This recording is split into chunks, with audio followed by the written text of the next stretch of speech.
Hey, welcome Hi, this to is Steve episode Morse from Deep Purple, 665 and you're of listening to Talking Metal. This is Metal. John Astronomy coming to you from Jersey City, New Jersey. Yo, and Mark Striegel here, the two founding members of Talking Metal, back in the saddle here on episode 665, as John mentioned.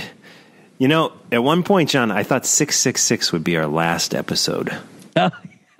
I think it will not be our last episode because it's coming up soon. And I have to tell you, confidentially, I haven't even, not confidentially because everyone fucking is hearing this, but I honestly, I don't know if it was earlier this year, or probably at this point, late last year, I was actually thinking about it. I was like, it's been such a good ride.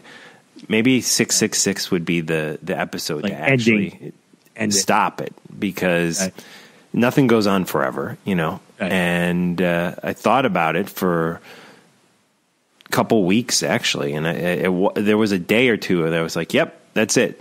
It'll be the last episode. And then I bailed on it. I was like, fuck no. Right. Yeah. And we want to keep Talking Metal alive. Yeah. And I'll tell you, there's already, people probably already know, because we're going to be, I hope you're going to be with me, but I will definitely be at the Pod Fest. Yeah, the Rock and Pod Fest, and the guests keep getting better and better. It's not just, Rock and Roll Geek Show and Decibel Geek and Talking Metal and Talk Tomy podcast hanging out. We're getting actual rock stars, some of the guys from Cinderella, Eric, what's his name? Brittingham is going to be there now. Mark Slaughter is going to be hanging out. I think Max Norman, the great Ozzy and Megadeth producer, will be there. Cool. So it's going to lots of people selling vinyl. It's going to be a great, great event. It's in Nashville, Tennessee. It's on August 26th. And we've sold one of our spots, our guest spots. And what I mean by that is there are 3 spots available, and you can actually host an episode of Talking Metal with us. We'll record it right there at the expo on August 26th in Nashville, Tennessee. It's a $75 donation to the GoFundMe page, which will be linked through today's show notes of episode 665 on talkingmetal.com. And that helps pay for the venue and stuff. That's not going into my pocket or John's pocket or anyone's pocket. That's just to help cover the costs of the entire thing. And we've sold one, and there's 2 more opened, and basically you get to come on and chat with us for 30 minutes. You pick the topics, you pick the songs. Ask John about Ace, ask me about whatever you want, and whatever you want to do, we can do on the podcast, and it's a $75 donation. And what you do is, when you make that pledge to the GoFundMe page, just note that it's for a guest spot on the Talking Metal podcast. And the way you find this is you can go to talkingmetal.com, go to the Talking Metal section, and find our podcasts, and in that you click on the episode 665, or really any episode, and you go down and it'll have the links to the GoFundMe page. I was looking to see if I had the links up. I think I forgot to put the links in last week's episode. I need to revise that. We'll add them. Yeah. So the GoFundMe page is actually gofundme.com/rocknpodexpo, ROCKNPODEXPO. It's going to be a great, great weekend. A lot of people coming in. Greg Renoff, who wrote the Van Halen book, he's been a guest here on the podcast, I think 4 times. He will be there. There's going to be a lot of rock and metal talk going on at the Rock and Pod Expo. John, I'm sorry I called it Pod Fest. Pod Fest, whatever. Ozfest, Pod Fest. Again, GoFundMe.com/Rock and Pod Expo. Aren't we also going to be giving away some Ace stuff? Yes. Thank you. For $40, and again, this is all done through the GoFundMe page that I just mentioned, you can get a copy of the book that John co-wrote with Ace, No Regrets, and you'll sign it, right, John? You'll sign it and personalize it to the people. And John also said he would throw in with that a copy, or not a copy, a 8x10 glossy signed by Ace himself, right? Yes, absolutely. Cool. So that's and some guitar picks too. I'll throw in some bonus picks, Ace picks. Excellent. Probably actually Kiss picks. Actually, probably Kiss Farewell Tour picks. Oh, nice. What? That I got directly from Ace's place. Wow. Okay, you've given me some of those, right? They have the different cities on cities. On them. Yeah. Mm-hmm. Those are and the cool. Farewell Tour. Yeah, he had a different pick for every city. Wow. And what's pretty neat is that there were a couple of like canceled or postponed shows or something on that tour, but the picks were still made. So those are like really rare if you happen to get one of those, because it's like a pick from a show that technically didn't exist. But these picks all directly came from Ace's studio. Wow, very cool. So check that out. We'll have all the incentives up in the show notes on talkingmetal.com. And Perfect. John, you want to tell the listeners who we have on today's show? Yes, we have Steve Morse from Deep Purple, a great guitar player. This guy has a lot of history, not only with Deep Purple, but as just one of the greatest guitar players I remember up at Berkeley. And we were talking about this earlier. Like, he was one of the guys that all of our guitar player friends, really looked up to, and just has been known in the, I call it like the musician world, is just being like a world-class, top-notch guitar player. Yeah, I mean, can play rock, can play country, can play jazz, can play fusion. This guy does it all, and he is a master at it. I mean, what a great guitar player. And it was a true honor to speak with him.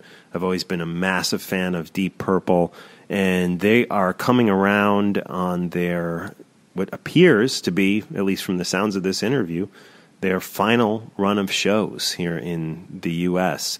So another of the all-time greats, it looks like, will be hanging up their hat alongside of Black Sabbath and Motley Crue and so many other bands. It's kind of the end of the rock era. All these just classic great bands. Yeah. They're not going to go on that much longer. I mean, as we get into our mid to late 40s, at least that's where John and I are at this point in our lives. These guys, some of these guys are 20, 25 years older than us, and it's going out on the road, as you know, John. It's hard. It's hard for me.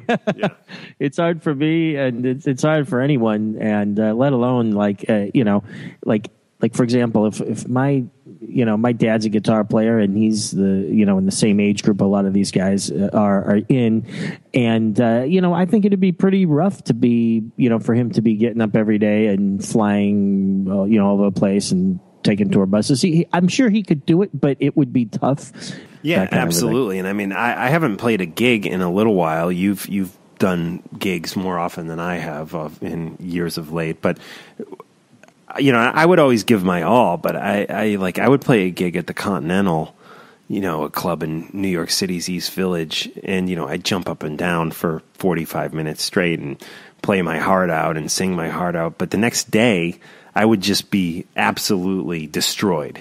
Yeah. So, and I know some of these older guys aren't jumping around like they used to, and of course, I would go out and then drink until 4 a.m. after the gig, which I'm sure also added to that. But literally, my muscles would be sore, and this is when I was in my 20s and 30s. So I can't imagine just the beating that your body just takes. Oh, yeah. I'll tell you the truth. I was talking to Ace about this very same subject, because I've done like 3 gigs with Like It in the last couple of years, and I think it was either John's current band, guys. Great band, by the way. Yeah, thank you. Yeah, I think it was the second gig, the first or second gig. After the gig, I was just so wiped out. I went into the basement of the house on this estate that we did a gig at, and I was just sitting there, and I was literally wiped out. And it was kind of funny, because a bunch of people came up and wanted to talk to me, and it was, I don't think that they necessarily were like, oh my God, this Like It show was so great, we want to talk to like the guy who was playing the guitar. It was more like I think the people wanted to talk to me because I wanted to, some of them were just my good friends, but I think some people wanted to talk about Ace and this, that, and the other thing, and it was all cool. Everybody was great, but I was like sitting there going like, I was out of breath, and I was just kind of thinking to myself, man, I wish everybody could just give me like 5 minutes to like catch my breath, and then I'll perk back up, and I'd be happy to talk to everybody. So, and it was no offense to anybody who wanted to talk to me, but I was like wiped out. I couldn't handle it, and I told Ace, I said, Ace, I said, you're playing these gigs night after night. You're doing like a 90-minute set, and then you do a meet and greet. And I was like, I don't know how you do it. I said, I did like a freaking 6-song set. I was ready to die like after it, and I'm 20 years younger than you. And he goes, John, I'm just a professional. I've been doing this for 40 some years. He goes, I don't know what to tell you other than, I am just used to this, and I guess it really is true. Like, he just is so used to doing this kind of stuff that it doesn't, I guess it's like an athlete. Like, you gotta, train, and, the more you do it, the easier it gets. Whereas I hadn't played that many gigs, and I play 6 songs and I'm ready to freaking, kill over. So, although, what's so funny? The last like a gig was on New Year's Eve, and I did not have any drinks that whole night. And I'll tell you the truth, I felt great after the gig. It was like it was kind of a, that's kind of a rare thing to not have any drinks on the day of a gig. But for at least me and you, Eve, yeah, on New Year's Eve, and good for you. I'll tell you, it was amazing. But I think, believe it or not, I played better that night than I ever played before. And I don't know if it was a no drinking thing or whatever it was, but I don't even know if I'll be able to top that. Like, I think that might have been my best and last best gig. Even if I play again, I don't know. I think that if you didn't see that gig, it's all going down from here. Well, I doubt I'm that. kidding. I'm just thanks. Speaking of a great gig, this is from a Deep Purple concert back in 1999. This is with Steve on guitar. Deep Purple classic. This is Fireball live.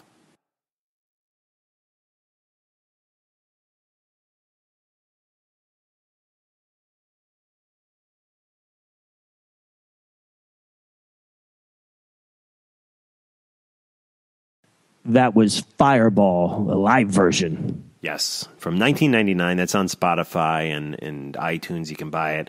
Oh man, the great John Lord on the keys on that. What a loss, man. I know, it's just, oh man, just such a classic sound that guy had, and that song definitely really highlights how great John Lord was. And I am so excited for you guys to hear this really good interview with Steve, the current guitar player of Deep Purple, former guitar player of Dixie Dregs and Kansas, and this guy, his resume just goes on and on and on. Let's, you want to do this? You want to get into it, John? Yeah, why don't we get into the interview, and then we'll hear a little bit more from Steve, and then me and you will come back and wrap it up. Right on. This is Time for Bedlam. Brand new Deep Purple on Talking Metal, followed by my interview with Steve Morse from Deep Purple.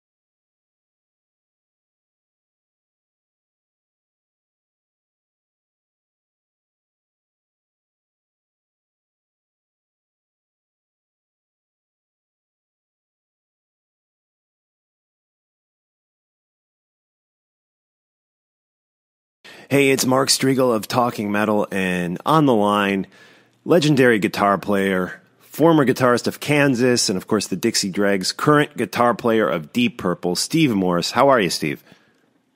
Doing great. How are you?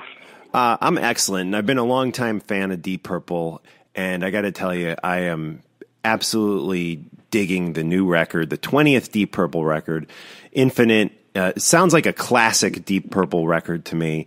So right out of the box, when you guys go into the studio to do a Deep Purple record, how much of the Deep Purple iconic sound and brand do you have to think about when making a record? Is there a conscious effort to be like, we got to make this sound like a Deep Purple record, or does it just naturally come together like that? Well, I think the band can go in lots of different directions, and there was always a shred of direction before we do an album project. And in fact, one of the things we all agreed on was we were going to try to keep this kind of riffy, simple feel, but with some surprises. In other words, it's okay, Morse, to come up with some weird stuff, but the majority of what we need is good rock and roll feel.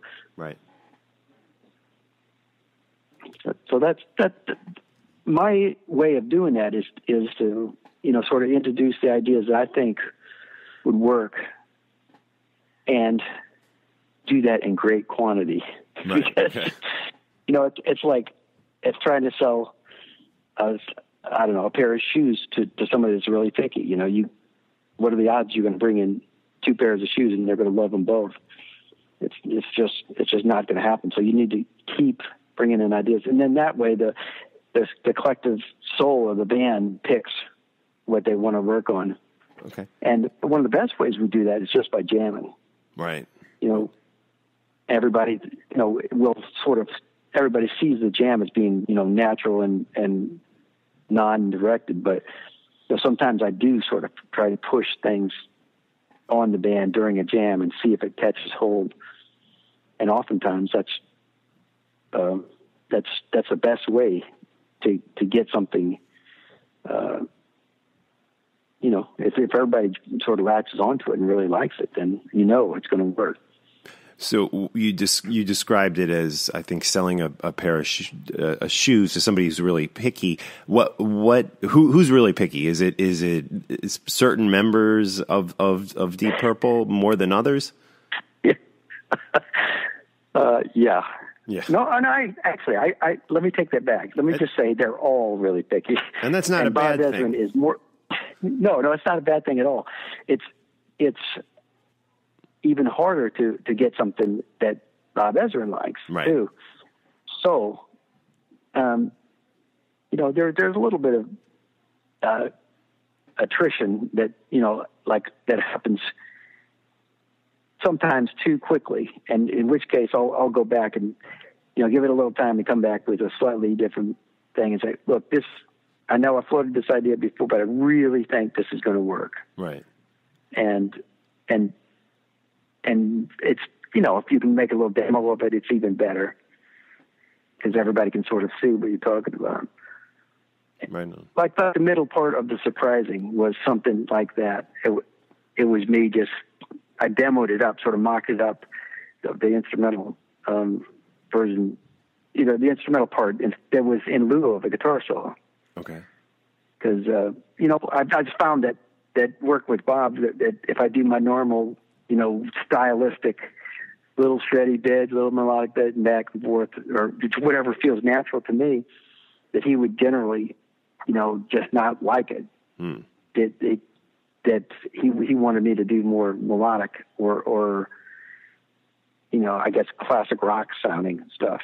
You mentioned the song. And that's always been the case, though, with him. Yeah, the surprising, great song, by the way. But to me, there's a real mood to that song, almost a dark mood, if you will. And there's a lot of the songs that are like that. They're not just your typical standard songs. They kind of take you someplace, take you on a journey. Is that Ezrin's influence?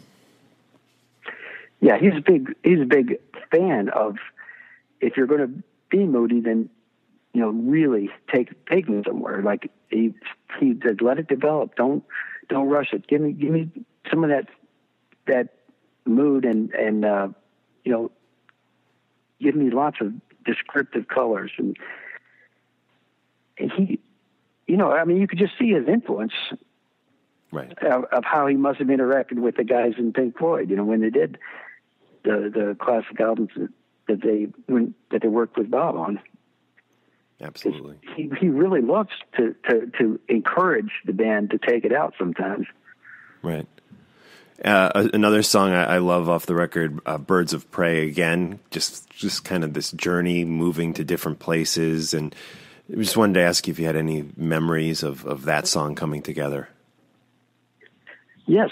I remember when we were all in the room in Nashville, and we'd had this idea and been kicking around, and he had he sort of hadn't been feeling it, but he just sort of just sang a little bit of something. And Bob has like Superman hearing, and he can hear while somebody's talking to him on the phone and somebody else is having a conversation. If somebody does something in a far corner of the room, he's like, "What was that? Play that again. What was that?" He sort of did that, and he was like urging Ian on, and he was like, "Yeah, yeah, I can feel that. Yeah, that would be good." And I watched it go from a tune that may not make it to one of our favorites because because I guess just that the perfect thing a producer could do is take the tiniest shred of even a doubtful little attempt at something that no one's paying attention to, and to say, yes, go with that.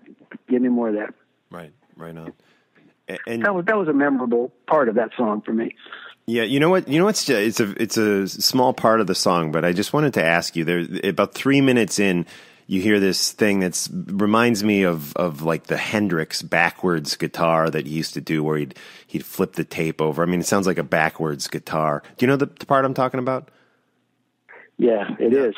How do you do that? Like nowadays, where bands, I'm assuming you guys probably weren't recording on tape. Is that do you have a guitar pedal that does that, or how do you actually get that backwards guitar sound in 2017? Well, I did it almost exactly the way I used to do it with tape, which is, write out the chords frontwards and then write them out backwards, and then play over that, but with an offset. Like when I do it with tape, I would have to think, start the solo a beat late, do a click track once the tape is flipped over that starts a beat late, because it takes a while for the backwards notes to develop when they're, right. After you're doing it. And so I did that and just, flipped it over digitally. Okay. And that was something I mocked up at using my laptop and sort of had to sell Bob and everybody on. Because, they were like, backwards, no. I said, look, I think for the mood, it could be cool. Yeah, no, it works really well. It's great. It's great. One Night in Vegas, another song that I'm really enjoying off the record that just has this just amazing groove to it. Was that something that came about again through just jamming? You guys all getting together and jamming in a room? Yeah, One Night in Vegas is a perfect example.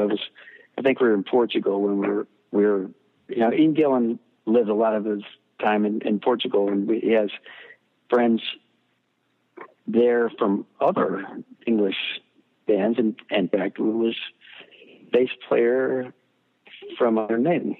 His place is where we were recording. The bassist of Iron Maiden? Yes, he had a studio enterprise there, and it wasn't quite finished, so we got to just use it for our writing session. And I remember being in Portugal as we were kind of jamming that tune, before it became a song. Right. And it's just feel, Don's got all amazing chops and dexterity, but sometimes he just loved to just sit down and come up with a groove. Sure. On the organ, and of course that's Pacey's trademark. Yeah. Great stuff. The lyrics of that song are also just a great story. Is there do you know anything about where those lyrics come from? Is there any truth to that story? Everything he writes, and this is my theory, is that there's autobiographical elements to it. But he also likes to write. I've seen him make up characters that were amalgamations of, people he'd known that were just amazing or preposterous to him, and he would roll that into a person and sometimes give him a name. Right. And one of the songs he was describing doing that to me in a song called Ted the Mechanic on our first album together. But yeah, I believe he writes a lot from experiences, observations, and he loves to do ironic stuff. Like he'll take a phrase that might mean something in a Welsh dialect or something, and incorporate that as a second meaning. He's an expert, an absolute expert at those cryptic crossword puzzles because of that. Because they're all about you come up to one thing, and then what does that mean? What's the ultimate meaning of that? Is the real clue. Absolutely. Cool. And you mentioned Ezrin, and this is your second record with him, right? My third, but the band's second. What was Kansas? Okay. You did a Kansas record with him. Are you the guy who initially brought Ezrin to Deep Purple? Well, I was an enthusiastic supporter. Yeah. And it took Bob being interested. And these kind of things really happen when the record company has an interest in it. Right. Or the manager. I don't think the band really thought that they needed a producer. I'm sure we can always put together an album without a producer. But I like the challenge, and I like the fact that he pushes everybody. He was not just hard on me; he was hard on everybody. Giving them challenges all along the way. Right on. And I think you just get more for your time. When you have somebody as smart as he is, and he has got incredible, computer-like memory. Cool. So he'll remember yesterday. No, Morse, that thing you did yesterday. That it was after the second bar, and he'll sing the part. Wow. And yes, it's just incredible musical recall. So I could see his thumbprint on everything he's done. After working with him, you see how involved he is. You could say, wow, he could make anybody sound better. Right. Cool. Now, it's interesting when you look at the long career that Deep Purple has had. I mean, at this point, we got to be going on like 48, 49 years of this band. And an amazing thing, I never really thought of, but you've been in that band. I mean, there's been numerous different guitar players, but you've been in that band really at this point a lot longer than any other guitar player has ever been in Deep Purple. And having said that, when you look back at I guess it's been 23, 24 years of your time with Deep Purple, what have been some of the big highlights for you? Wow. There's a lot of highlights. I guess the first gig. Really? And really the first time meeting everybody was just a few hours before the first gig. But we got to jam and just let loose. And I thought it was so cool. The guys trusted me to know the material. And our get-together was really about jamming and seeing if we enjoyed playing together. And I played something, and John Lord just spat it right back to me with the kind of ears that you don't normally hear in a rock musician, more in a very good jazz musician. And Ian Pace was swinging the feel. I thought this was so cool. And Roger's he's the all-around eclectic, knows every style, loves every style of music. Guy who he actually loves to create a simple, solid feel. and he does it, just better than anybody. And then Ian Gillan like urging me on to go, take it up, Steve, go. I love it. And that was a big memory for me, just the first time meeting him and then doing the show.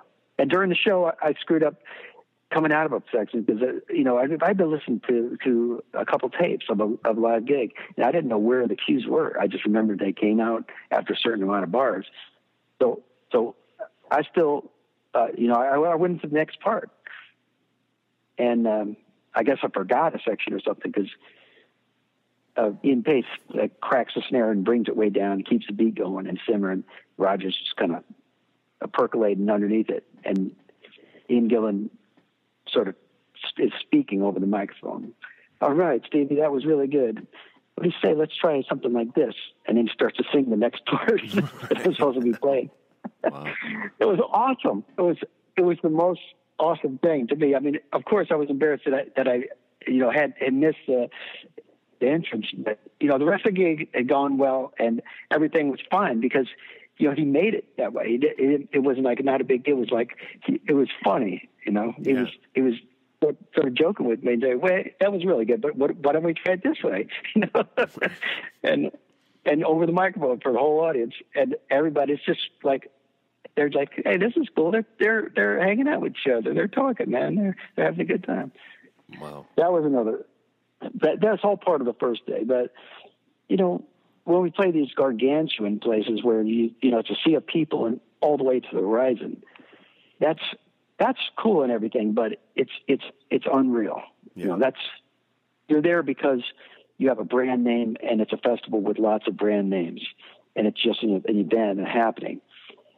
But I think one of the coolest things was playing in La Paz, Bolivia at 13,400 feet elevation and just seeing the guys, just gasping for air. I remember if you look at Pacey's back, he's got a huge scar almost from stem to stern where, he had operation, doesn't have all of his lung.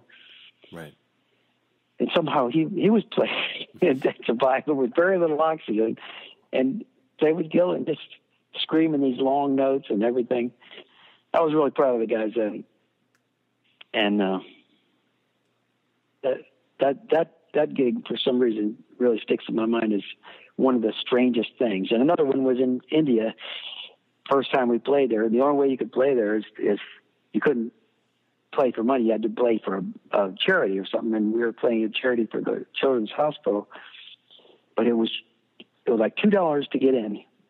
And it was just the biggest sea of people. And they started pushing up against the stage, and this army of security guys was, pushing them back, and there was nowhere they could go.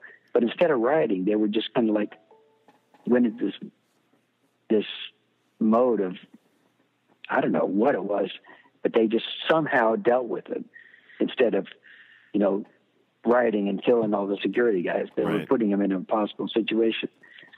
And another time in Chile, when they oversold the stadium, and people were climbing on the light platforms and towers above the sound man out in the audience. Wow. And there was about 70 or 80 people on it. As soon as we started playing, they started shaking back and forth, rocking out, and fell over into the crowd. I mean, dozens of people went to the hospital, but it was at night. And when it fell over, it severed and shorted the cable. So there was no light all of a sudden. Of course, no power. Right. And we were just kind of, what do we do? And we stayed there, and just trying to figure out what happened. They took people to the hospital and said, everybody's going to be all right. Let's go on. So they straight wired the sound to the side mix, to the monitor mixer on the side, straight wired the lights all on, and we played the show. And later found out that was on one of those little Mayo sold on TV compilations of disasters. Oh, wow. It was called Censored from TV. Right. Or something like that. And it was, what happens when a rock band plays two rock, or something. And they didn't even identify which band it was. It was just, right. They just showed the audience, Crazy. The mayhem. Crazy stuff. Well, there's been a lot of good stuff, like playing outside in the snow during a blizzard, playing in a typhoon with the rainwater shorting out our instruments until we had no more instruments left. We played all the guitars and everything until everything was shorted out because they had been sitting out in that rain for hours. Wow. Crazy stuff. Great stuff.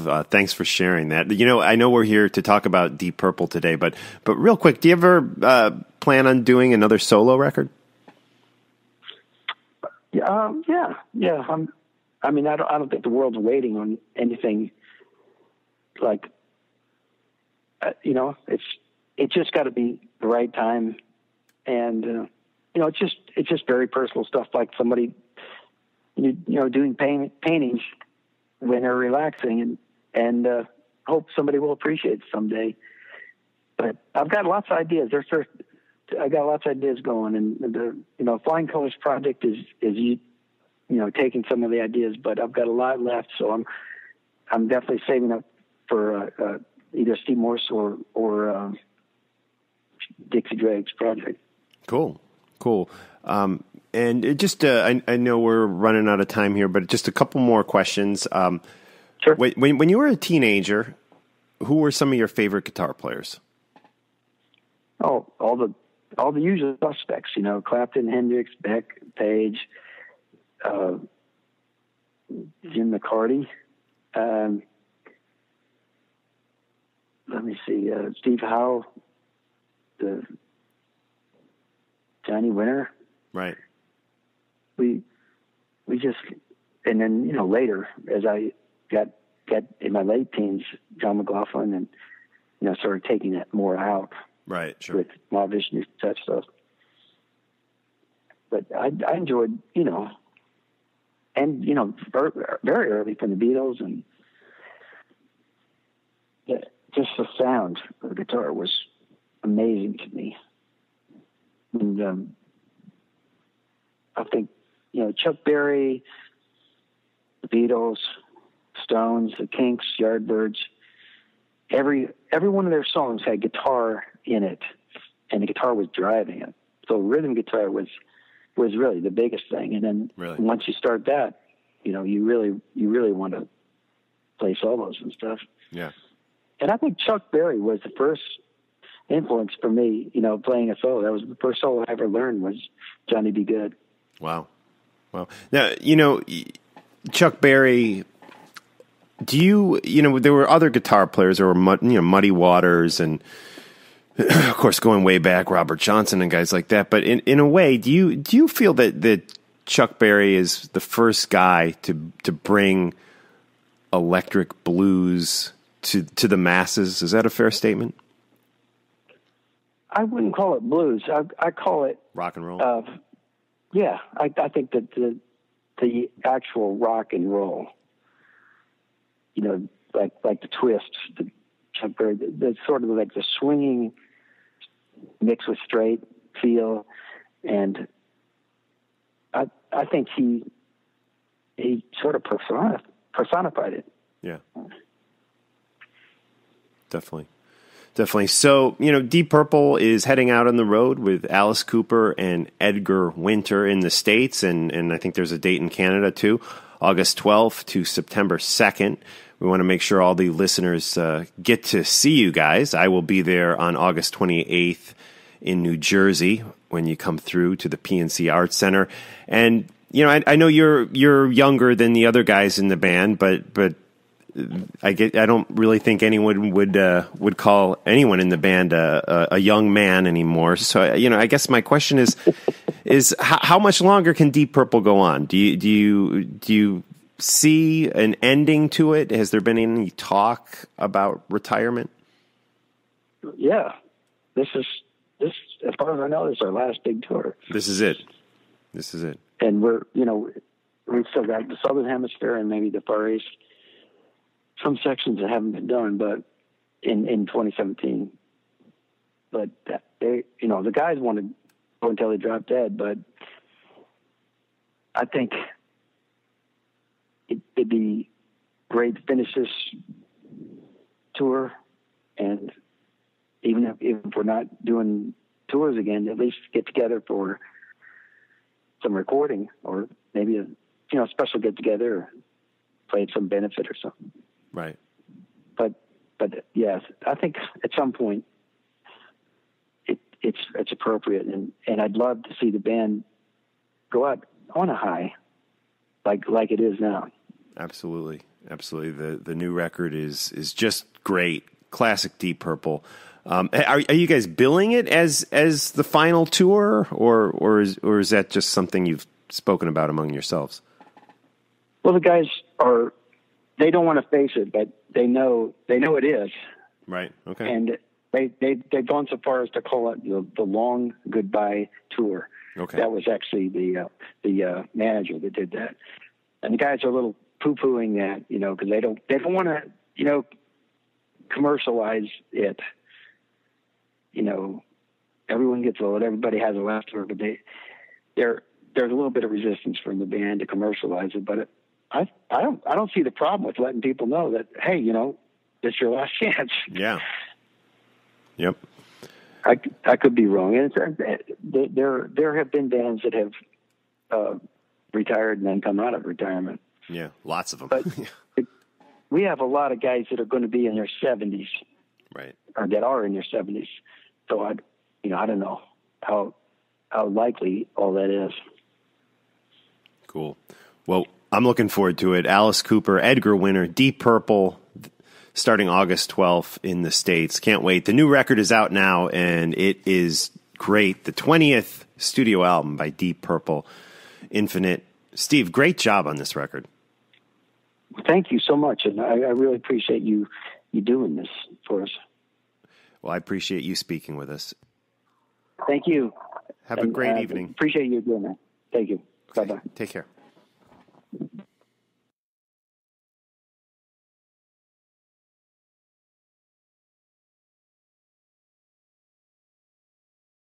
That was One Night in Vegas, some brand new Deep Purple available on iTunes. Yeah, the new album is great.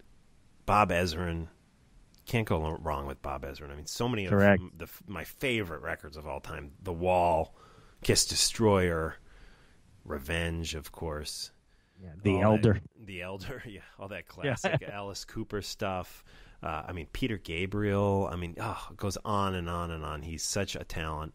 He's done even this band Kula Shaker. I don't know if you remember them. They were I do remember them. Psychedelic version of Oasis, kind of like back in the I got to say early to mid '90s. And I used to love those guys. They were great, and of course Bob Ezrin did it. That's very cool. Yeah, I got to meet him once or twice. Not even sure how, but I know. Isn't Derek good friends with him? Derek? I had lunch. Yeah, I had lunch with Bob Ezrin. Believe it or not, with Derek in Las Vegas in 2000, year 2000. I was out there working for Derek Sivers, a friend of mine and John's, who ran a company called CD Baby, and then he sold CD Baby for just a buttload of money. But when he was doing CD Baby, I would occasionally do some work for him, and was actually the one of the first CDs ever. The first CD to ever be released by CD Baby was my CD. Captain T was the band or the artist. And it was called U.S. Aliens. John, you did some songwriting on that record. And I got a great story. And I'm sorry to cut you off, but can I tell them about the Tang? Sure. Yeah, I have some Tang actually in my cupboard right now. But there's a alien planet on the cover of this, and it looks like it's in the desert. And in reality, Derek made that out of Tang. That's right. Yeah, yeah, I forgot that. That's right. Yeah, absolutely. Tang, and that's the drink that astronauts first took into outer space back in the day. There's a tie-in. It looks like a orange planet, and astronauts actually drank Tang. guys, this is old school. This is technically the Scorpions, but in my mind, it is Michael Schenker. This is one of the greatest instrumental songs of all time, at least to me it is. This is Coast to Coast. Check it out here on Talking Metal.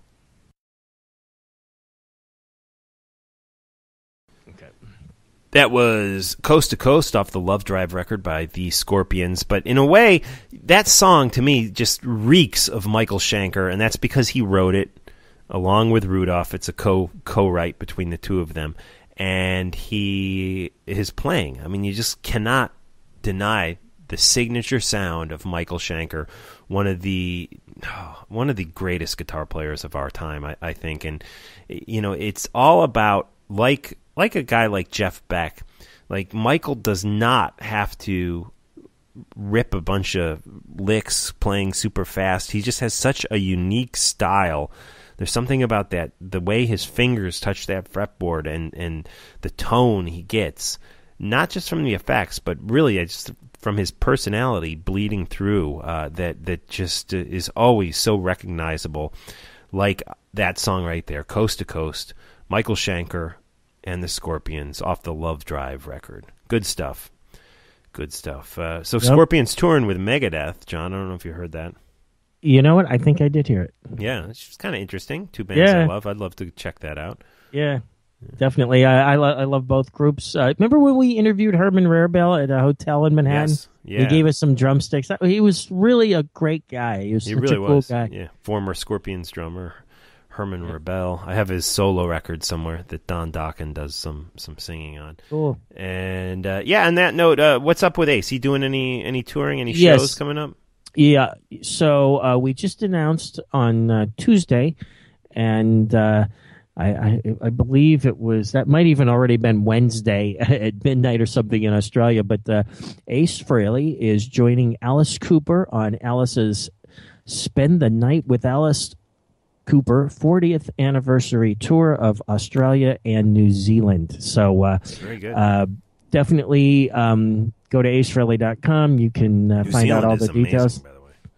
That's cool. Never been there, but the pictures I see. And to circle back to the guy we were talking about earlier, Derek Sivers, the founder of CD Baby, he lives in New Zealand now. Oh, I did not know that. Wow. Yeah, that's amazing. He's got a kid, a single dad. He's living over there in New Zealand. So. Wow. When did he move there? He moved there, probably like 6 years ago, maybe. Wow. I'm guessing. Yeah, I didn't know 5 years ago. I'm not sure. Good for him. Yeah. Good for him. That's great. So, and let me mention one other thing. So, right now, if you go to acefrehley.com, you can go to the tour dates section, and you could see a list of the shows.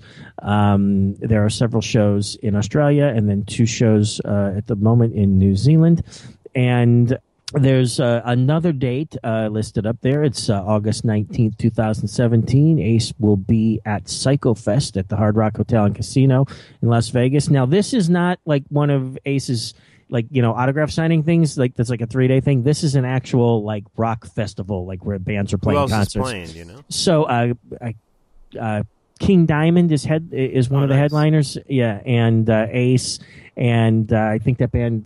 There's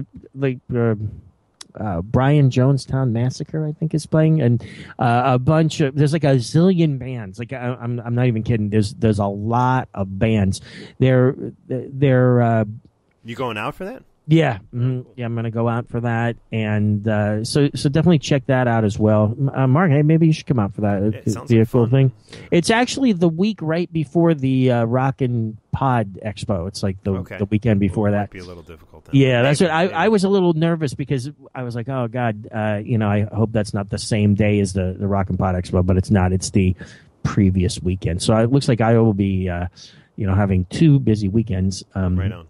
Doing that, and you're gonna. It sounds like I'm just finding this out today, but it sounds like you are confirmed to join Emily and myself down at M3 to participate in all the Talking Metal interviews and stuff. We're going to be down there just next weekend. So coming soon, this weekend actually, because we'll post this on Tuesday. So it's this coming weekend. We're all going to be heading down there and all doing interviews and hanging out and enjoying a great weekend of some classic hard rock and heavy metal.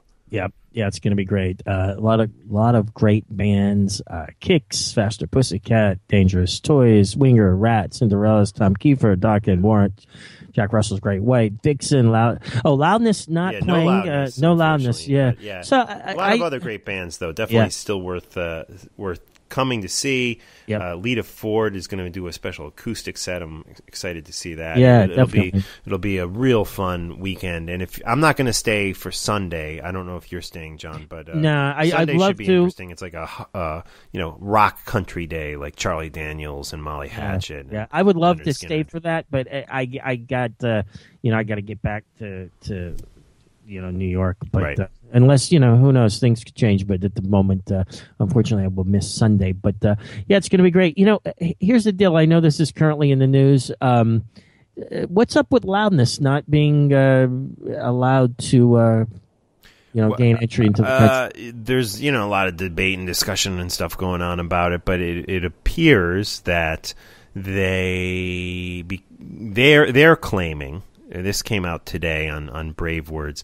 They spoke to a Japanese newspaper. They're claiming that because of stricter immigration laws that they were denied entry. So there was some debate online saying, well, back in 2014 they were denied entry too. That's actually false. They clarified that today in the article. They said they canceled that for personal reasons in 2014. They did play an East Coast tour in 2011.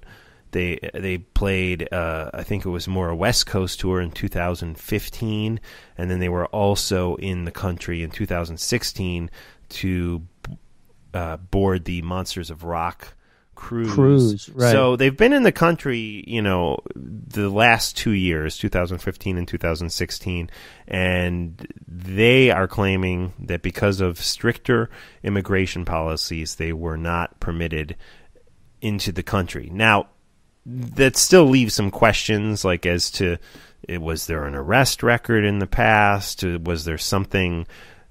To me, there must have been something. Yeah, it would seem like there had to be paperwork something wrong. else. Yeah, it could be as simple as that. They filled out their paperwork wrong. Somebody's passport wasn't up to date. There was something that was flagged.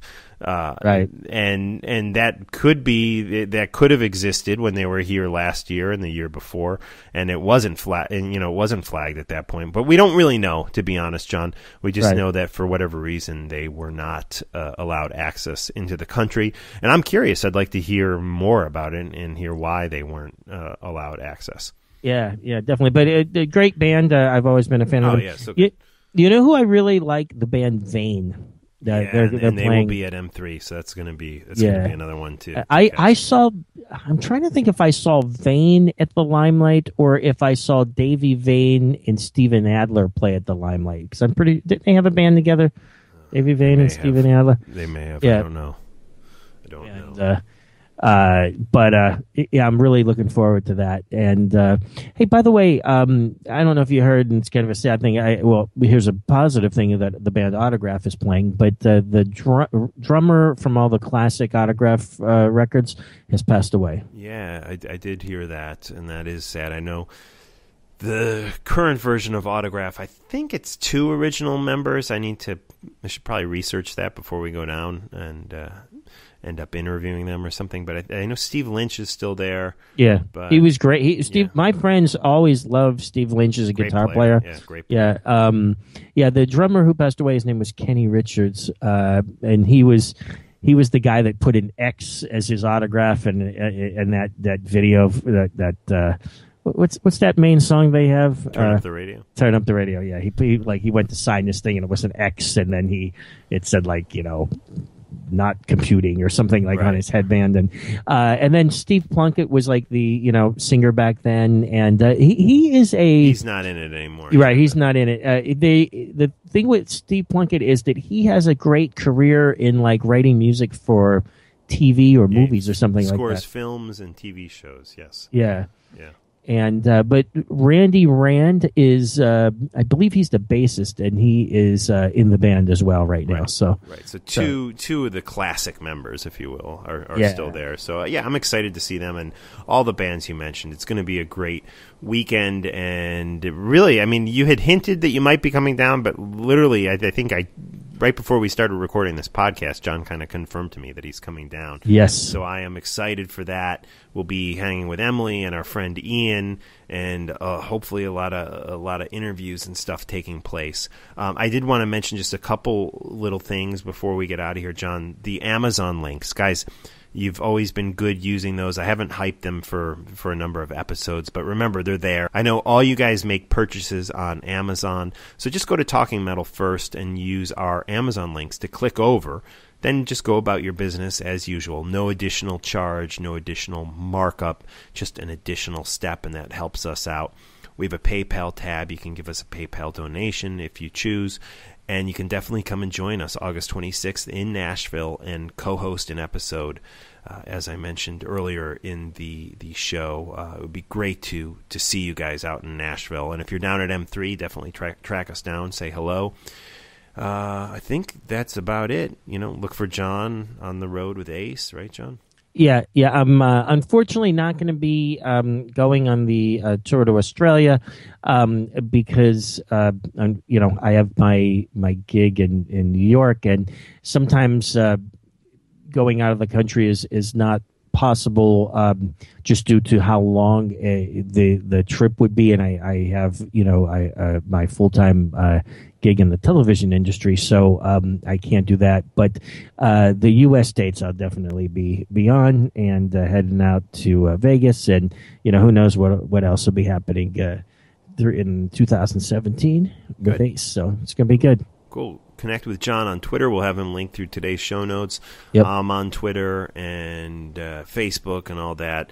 And, please check out the show notes in the Talking Metal section on talkingmetal.com. We also have a news section, on this day section. There's a lot of activity on the site, so definitely visit talkingmetal.com. What's that, John? Check this out. I had one more thing. I posted some pictures on my Facebook page today of some of my gear. I put addicted to gear, and I got two new heads.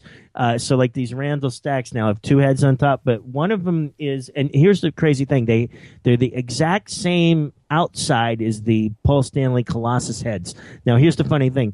One of them is just an empty head that the amp is not in there, and I don't even know. I found this on eBay, and it's killer. I could just go get a different Randall head, the guts of it, and put it in this outside the case, and but it looks great. And then I cannot believe this, but I found a Randall RG100 classic head. Now Dimebag fans may know that I believe the RG100 was one of his favorite ever heads, and this particular head has again the same exact case, the whatever black Tolex they call that, as the Paul Stanley Colossus head. So basically, I've got two stacks, each with two heads on the top. One of them is empty. A lot of bands have dummy equipment and stuff like that. I want to tell you one thing, Ace really, all those Marshalls are real. When you go see Ace and he has 4 stacks, then he has 3 cabs, front of the drum riser. We don't have any fake stuff. We got. You know who was our still is our Marshall rep is Nick Bocat from Grim Reaper. Oh, nice. And we got a bunch of 1960 A and B cabs. Some of them are, I think they call it AC or BC. They have the upper grade Celestion speakers. They all have Celestion speakers, but there are some that have some even better speakers in them. And we've got a lot of DSL 100 watt heads, and Ace has some other heads as well.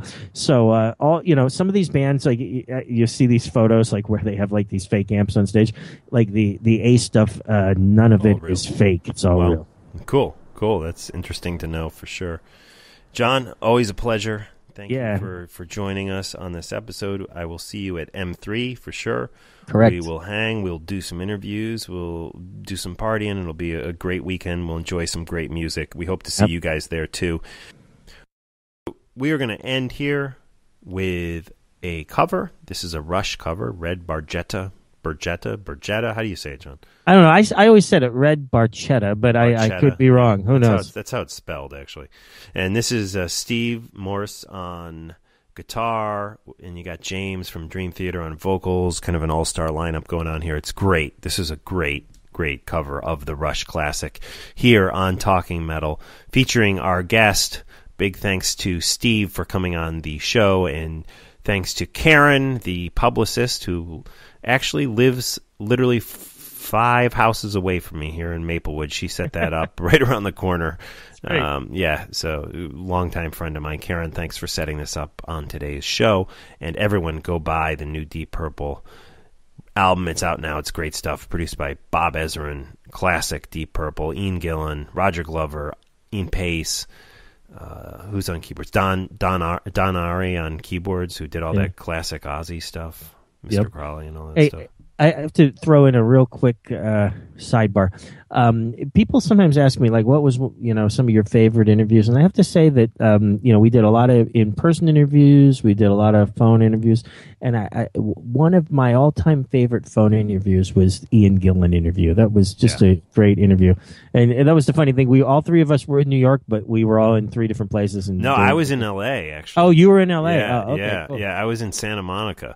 I remember it. You dialed me in, but I did that interview from the Los Angeles area. Okay, that's right. And you dialed me into that. Yeah. I'm almost positive. We'd have to go back and look. Yeah, no, I believe you're right. But I know that even though Ian Gillan was in New York, I believe I was in New York. We still did it via the phone. So, but that was literally such a great interview. And that was always one of my absolute favorites. Yeah, absolutely. Cool. All right, John. Well, always a pleasure, and I will see you at M3. Absolutely. Okay, thanks, guys. Thanks, everybody, for listening.